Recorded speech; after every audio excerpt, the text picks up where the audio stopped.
Isang araw, mayroong isang asong nagtanghalang Max. Noong araw na iyon, napag-isipan niya maglibot.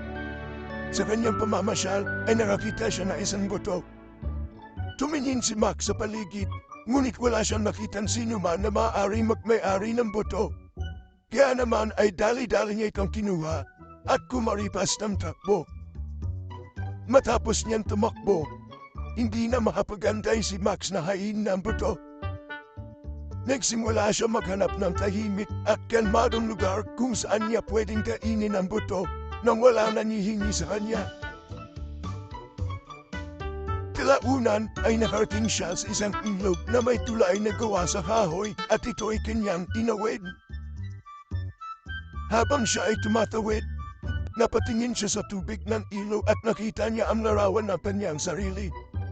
Inakala ni Max na ang asom na sa refleksyon na ibang asom may buto sa bibig at ang mangmang na aso ay napuno na kasatiman.